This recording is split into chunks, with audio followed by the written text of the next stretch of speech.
lagi dengan saya Angelina Patlone dengan NPM 12155210121010.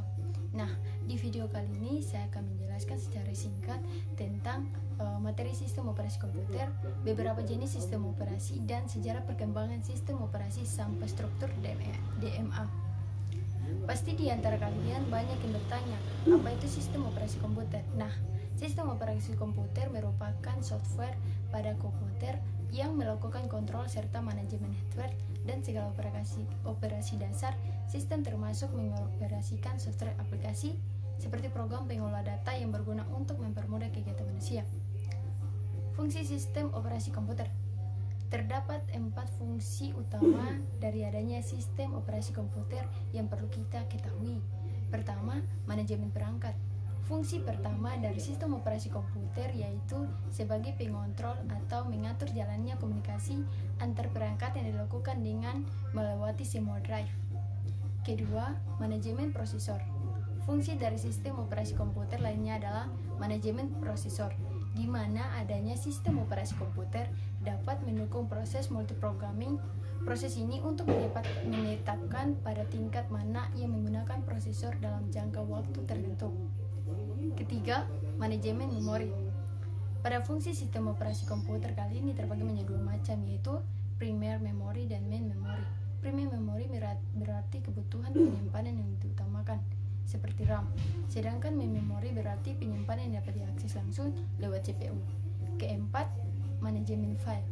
Fungsi sistem operasi komputer yang terakhir yaitu manajemen file, di mana dapat digunakan untuk melakukan pembentukan file dokumen dari awal sampai akhir yang mengontrol apa saja kebutuhan informasi. Selain itu juga mengatur lokasi, fungsionalitas sistem, serta fitur lainnya. Pada tingkat pengaturan tersebut dapat disebut dengan file system yang dimasukkan dalam direktori pencarian dengan tujuan memudahkan penggunaannya.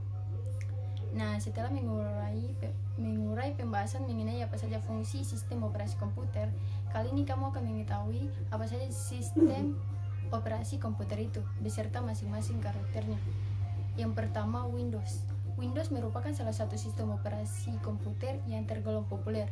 Windows terus berupaya melakukan pembaharuan demi meningkatkan pengalaman pengguna, upgrade software dan hardware hingga lebih mudah diakses dan digunakan.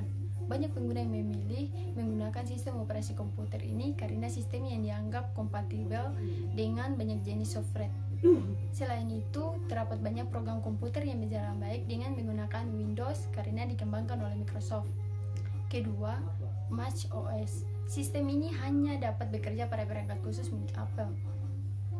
Sistem operasi komputer ini banyak disukai pengguna karena memiliki kelebihan kemudahan penggunaan, kecepatan perprosesian yang dibilang cukup cepat, serta pihak Mac OS yang selalu melakukan pembaruan untuk meningkatkan user experience.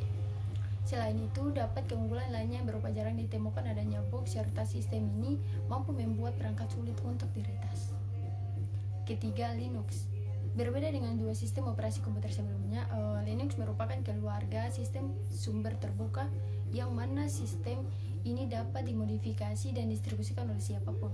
Linux tersedia dalam banyak versi open source yang berbeda serta dapat diunduh secara gratis. Jika kamu merupakan orang yang mengetahui cara menyesuaikan dan bekerja dengan sistem operasi, mungkin sistem ini pilihan yang ideal untuk kamu.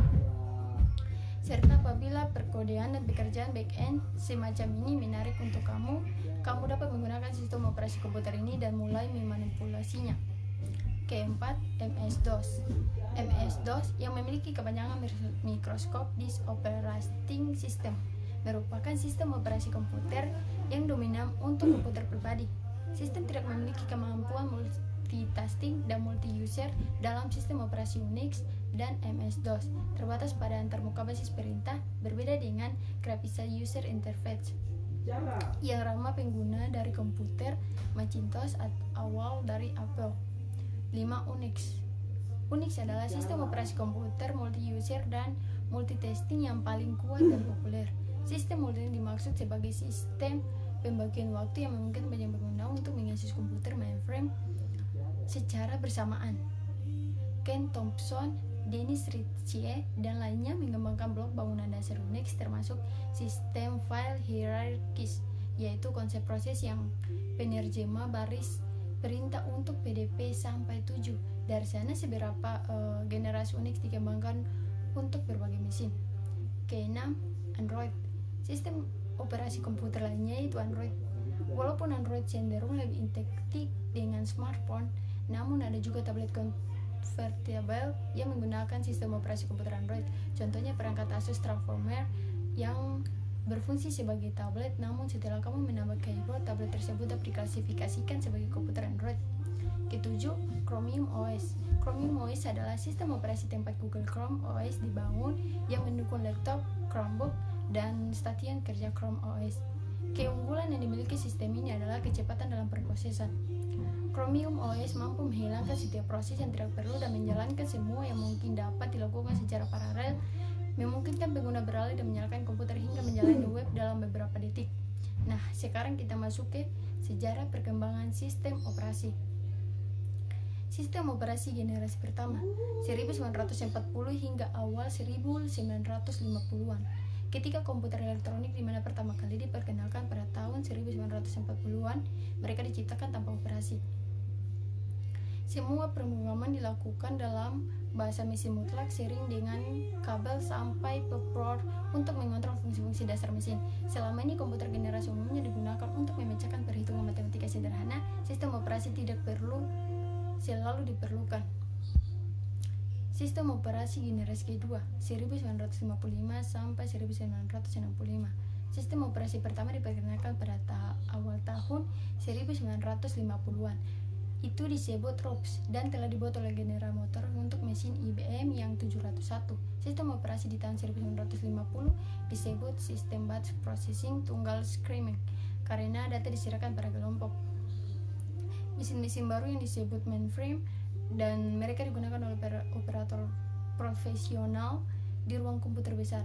Karena ada seperti harga tinggi pada mesin ini, hanya instansi pemerintah dan perusahaan besar mampu membelinya. Sistem operasi ketiga 1965 sampai 1980.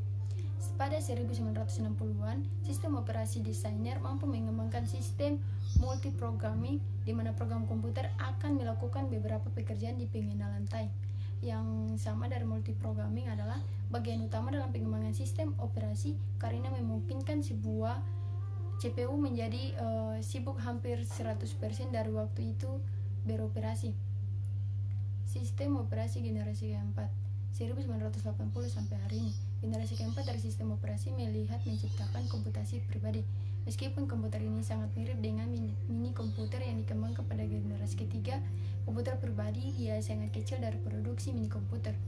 Sebuah komputer pribadi sangat terjangkau dan memungkinkan bagi seorang individu bisa dapat memiliki satu untuk penggunaan pribadi, sementara mini komputer di mana masih pada harga tinggi yang hanya perusahaan mampu untuk membeli mereka. Dan yang terakhir, struktur DMA, akses memori langsung. DMA atau Direct Memory Access dapat diartikan sebagai suatu metode I/O di mana device controller langsung berhubungan dengan memori utama pada intervensi CPU. DMA adalah sebuah prosesor khusus yang berguna untuk menghindari pembebanan CPU utama oleh program I/O. Keuntungan yang menggunakan mode DMA dapat dilihat pada operasi multistim seperti Unix karena transfer